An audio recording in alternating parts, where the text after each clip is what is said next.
पद्मिनी कमला एकादशी 26 मई 2026 मंगलवार को प्रातः 5:10 से 27 मई बुधवार को सुबह 6:21 तक एकादशी है।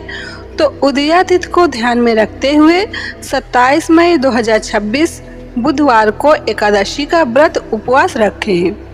पद्मिनी कमला एकादशी व्रत कथा। अर्जुन ने कहा, हे भगवान, अब आप अधिक मास पुरुषोत्तम मास की शुक्ल पक्ष की एकादशी के विषय में बताएं। उसका नाम क्या है तथा व्रत की विधि क्या है, इसमें किस देवता की पूजा की जाती है और इसके व्रत से क्या फल मिलता है। श्री कृष्ण बोले, हे पार्थ, अधिक मास की एकादशी अनेक पुण्यों को देने वाली है। उसका नाम पद्मिनी है। इस एकादशी के व्रत से मनुष्य विष्णुलोक को जाता है। यह अनेक पापों को नष्ट करने वाली तथा मुक्ति और भक्ति प्रदान करने वाली है। इसके फल व गुणों को ध्यान पूर्वक सुनो। दशमी के दिन व्रत शुरू करना चाहिए।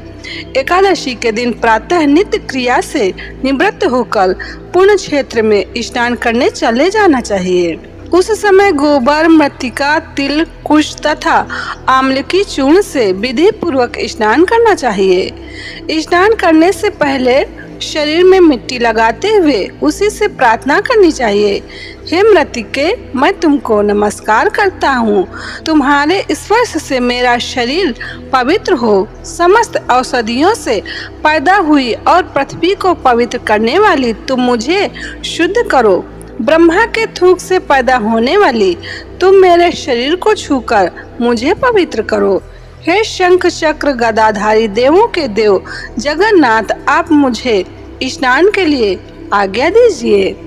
इसके उपरांत वरुण मंत्र को जप कर पवित्र तीर्थों के अभाव में उनका स्मरण करते हुए किसी तालाब में स्नान करना चाहिए। स्नान करने के पश्चात स्वच्छ और सुंदर वस्त्र धारण करके संध्या तर्पण करके मंदिर में जाकर भगवान की धूप, दीप, नैवेद्य, पुष्प, केसर आदि से पूजा करनी चाहिए। उसके उपरांत भगवान के सम्मुख नृत्य, गान आदि करें। भक्तजनों के साथ भगवान के सामने पुराण की कथा सुननी चाहिए।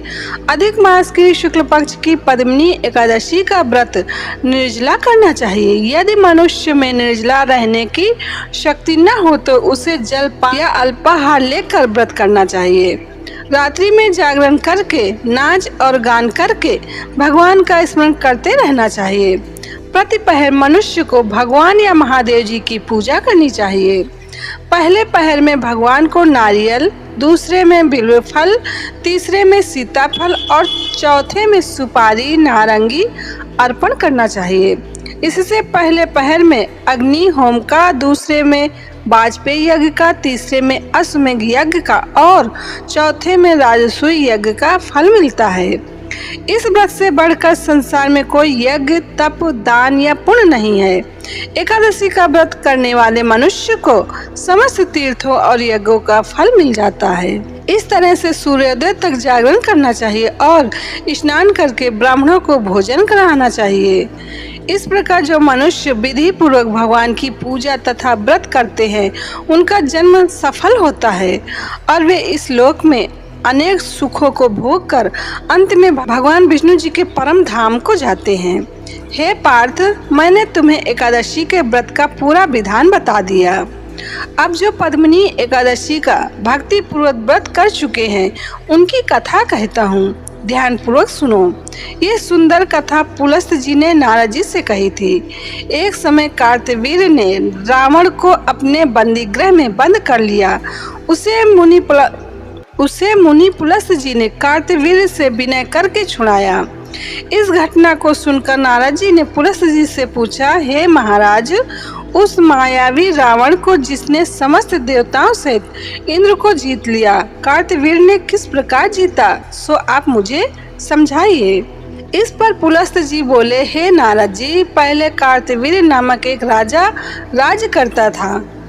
उस राजा को 100 स्त्रियां थी। उसमें से किसी को भी राज्यभार संभालने वाला योग्य पुत्र नहीं था।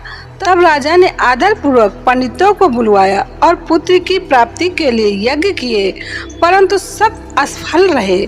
जिस प्रकार दुखी मनुष्य को भोग नीरस मालूम पड़ते हैं, उसी प्रकार उसको भी अपना राज्य पुत्र बिना दुखमय प्रतीत होता था। अंत में वह तप के द्वारा ही सिद्धियों को प्राप्त जानकर तपस्या करने के लिए वन को चला गया। उसकी स्त्री भी हरिश्चंद्र की पुत्री प्रमदा वस्त्र अलंकारों को त्याग कर अपने पति के साथ गंधमादन पर्वत पर चली गई। उस स्थान पर इन लोगों ने 10,000 वर्ष तक तपस्या की, परंतु सिद्धि प्राप्त न हो सकी। राजा के शरीर में केवल हड्डियां रह गईं।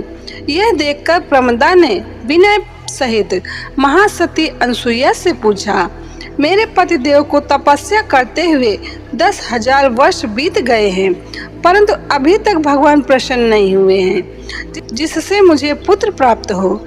इसका क्या कारण है?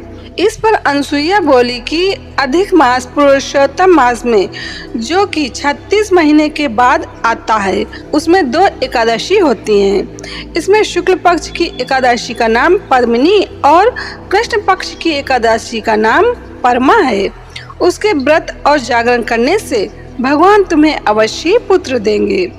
इसके पश्चात अनसुईया जी ने व्रत की विधि बतलाई। रानी ने अनसुईया की बतलाई विधि के अनुसार एकादशी का व्रत और रात्रि में जागरण किया। इससे भगवान विष्णु जी उस पर बहुत प्रसन्न हुए और वरदान मांगने के लिए कहा। रानी ने कहा, आप यह वरदान मेरे पति को दीजिए। प्रमदा का वचन सुनकर भगवान विष्णु जी बोले, हे प्रमदे, मलमास पुरुषोत्तम मास मुझे बहुत प्रिय है। उसमें भी एकादशी तिथि मुझे सबसे अधिक प्रिय है। इस एकादशी का व्रत तथा रात्रि जागरण तुमने विधि पूर्वक किया, इसलिए मैं तुम पर अत्यंत प्रसन्न हूँ। इतना कहकर भगवान विष्णु जी राजा से बोले, हे राजेंद्र, तुम अपनी इच्छा के अनुसार वर मांगो, क्योंकि तुम्हारी स्त्री ने मुझे प्रसन्न किया है।